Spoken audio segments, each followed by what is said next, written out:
Fellow fans of D&D and tabletop games all around the world, welcome! My name is Brian, and I will be your narrator for two one-off stories that can be found on the subreddit DnDStories. Sometimes they're going to be on our subreddit, sometimes we're going to find them elsewhere, but we have two one-offs for the price of one. Are you ready? If so, let's begin.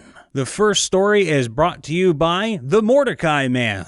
Encounter turned into an epic scene. This is his first post here, and he doesn't plan on making more posts from this campaign as it's still going, but this was just so awesome that he had to share it.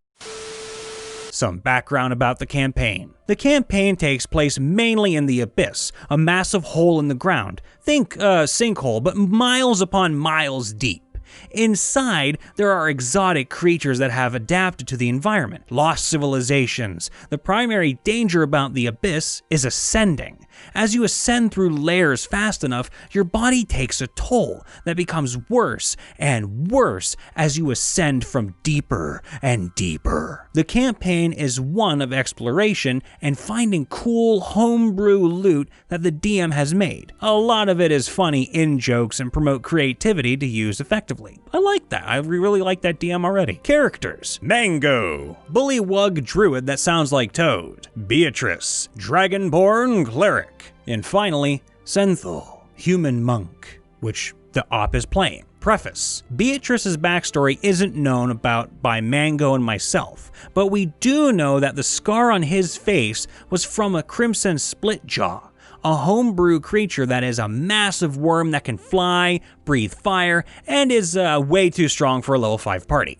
Setting up the scene. We had been tasked with going to the third layer of the Abyss to map out tunnels that are ever-changing by the creatures who live there. During this, we found what looked like the remains of a ship hull jutting into a tunnel with a pile of sparkly objects. We each reach in and roll an investigation. Beatrice found an amulet with an old version of the symbol of his church. Mango reached in with the help of myself. My luck on the dice is quite awful, so I help people a lot. They found a set of what is effectively a +1 gauntlets, which can be cocked as a bonus action to deal 1d8 lightning damage and push large or smaller creatures backwards when hit. Obviously, Mango gave them to me since I punch things. After some testing and figuring out how cool they are, we all go to the top of the ship. This puts us in the center of the lair, which was a cliff face up and down with aerial predators flying around everywhere. We were then spotted by a crimson splitjaw and initiative was rolled. The encounter. Senthil is up first and isn't sure if we are gonna fight, knowing the past Beatrice has had with a splitjaw. He yells out to ask if we are fighting or retreating. I hold an attack should it come within range. Mango sets up a thunderstorm. Can't remember spell names. And Beatrice realizes that this is actually the same crimson splitjaw that attacked the surface and gave him his scar. He curses and launches a lightning bolt at him, dealing max damage while yelling. The splitjaw flies right at Beatrice, but since I was right next to him, I get to attack. I hit and tell the DM to roll a con save for stunning strike. He passed with a 17. I tell him to re-roll since I had 1 point of lucky, and the DM gets a 10. The splitjaw fails and goes soaring into the cliff face past us and falls down into the abyss. I am up next, so can't do much on figuring out what we are doing, so I look over the side and ask again if we were fighting or retreating, and fire off 3 scorching rays from a magic item I have at the stunned falling splitjaw. Then I go about halfway back between the front of the ship and the stairs back to the tunnels and cock one of the gauntlets. Beatrice has realized that we cannot win this fight and have to retreat. Him and Mango make it to the stairs, leaving Senthil in the middle of the ship. It's the splitjaw's turn. DM has me roll a dex save, and I crit failed. From underneath me, the wood bursts apart as the splitjaw flies through the ship and eats me. Up next was me. First, I cocked the second gauntlet for my bonus action and throw 2 punches. The DM ruled that since I was inside of the splitjaw, anything other than a nat 1 would hit. I'm very glad that that was the case, as I got a nat 2 and a nat 4.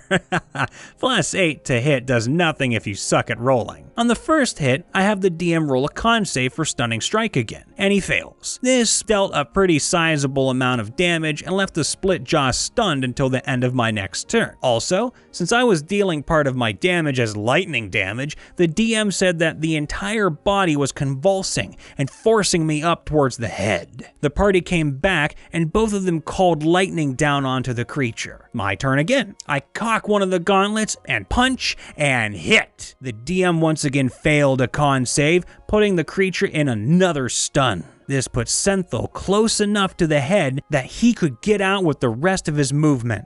After he does, Beatrice casts Gust, I think that was the spell, and pushed the creature 15 feet off of the ship hull and back into the abyss. He then dragged Senthil below deck and we retreated into the tunnels. While we didn't kill the split jaw, I am sure we gave it a good idea of what it's messing with if it should run into us again. After the session was over, the DM said he expected us to fend it off, but what happened was so much better than he could have expected. Also, Fodland wins from Fire Emblem. 3 houses makes for great battle music and had us hyped the entire time. The next story is called I Set a 6th level PC Up Against a Tarrasque. Meanwhile, my other players held some under-acid combat. This is by Scampaslade. Scampaslade? Yeah, you'll figure it out. So I just DM'd a battle royale for my 3 players. We had finished our first campaign about a month ago, and the winner of this battle would get inspiration for the next homebrew campaign. The 6th level party exists out of a fighter, a rogue, and a cleric. I think none of us were prepared for the things that would happen, but we definitely had fun. Luckily, we decided beforehand that the events would be considered non-canon. I will focus on the weirdest parts of this one-shot, though that somehow doesn't exclude a lot of the events. At first, I let them roll for their position in the arena. They learned that they were chosen by a powerful being to fight each other for his amusement. This being was the mighty tarrasque. I can already see where this is going. He was basically a beloved NPC of the last campaign, Don John Raskin, in Tarrasque form with a cowboy hat. You would.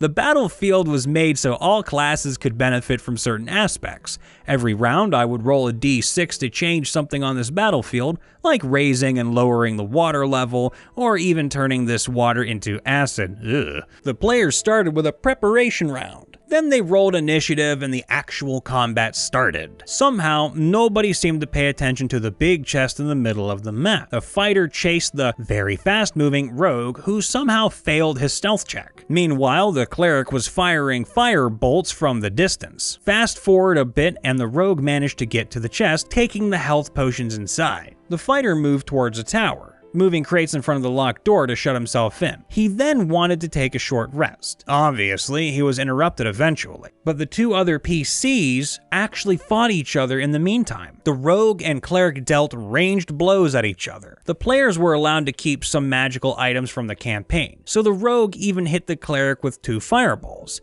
This life domain cleric always managed to heal himself though. In the whole game, he was even able to heal 151 holy shit hit points.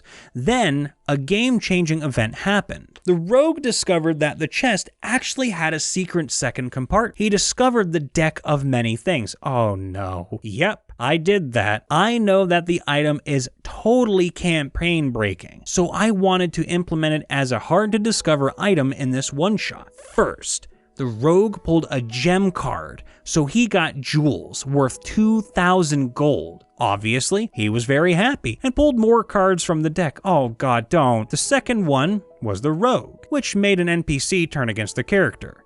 I decided that the Tarrasque would be hostile if the rogue somehow made it out of the arena, which was surrounded by a force field. He then pulled the void. Yep, that happened.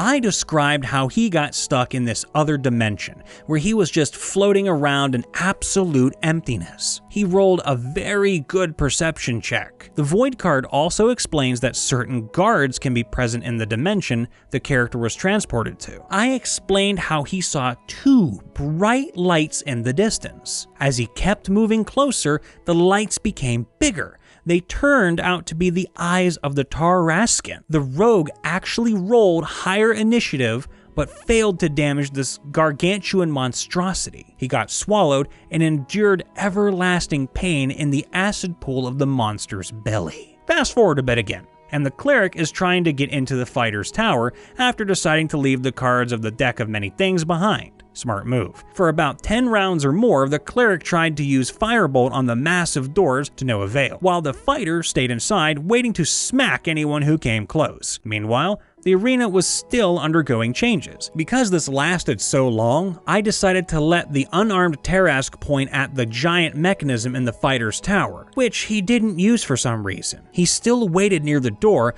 so I just let the tarrasque do the effect of the mechanism himself. By moving the force field, he made the arena smaller and smaller. I rolled dice to see which parts would be covered by this force field. If the character stayed behind, they suffered psychic damage. In the meantime, I was rolling for changes in the arena. The water level raised at an immense speed. Eventually, the fighter had to leave his tower due to the force field. This meant that the last remaining high ground was gone. All the remaining grounds were covered with tons of water. So now, the fight turned into underwater combat. The players had to keep rolling checks to see if they could keep on swimming. I also kept rolling for changes in the arena, but the water level never lowered.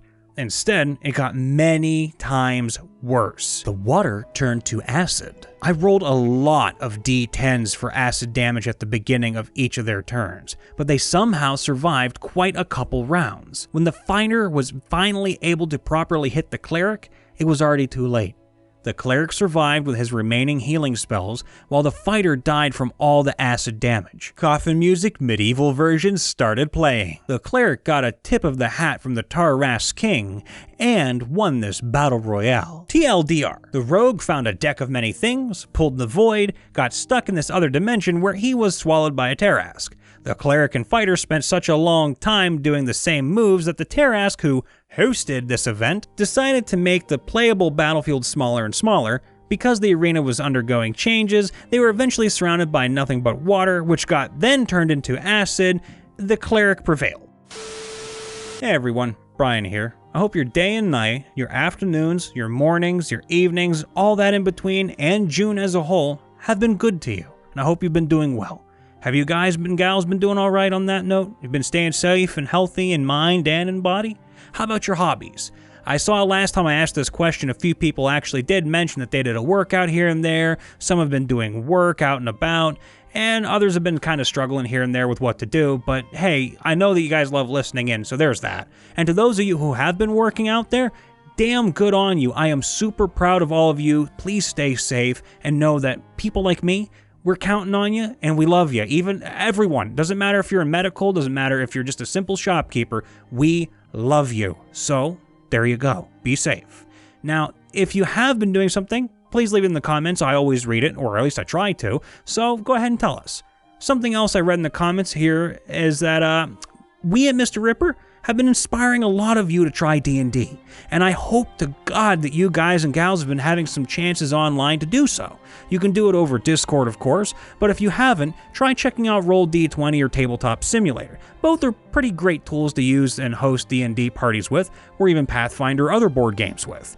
Alternatively, if you download the game called Divinity Original Sin 2, they come with a campaign designer where one DM can play with 4 players, meaning 5 total, to make some cool-ass stories on there too. Just giving you guys and gals some ideas in order to help pass the time and to give your D&D love a seed in the garden. That all said, I bid all of you welcome and say, hey, give us a sub, as we'd love you to join the frenzy with us, so subscribe to our channel.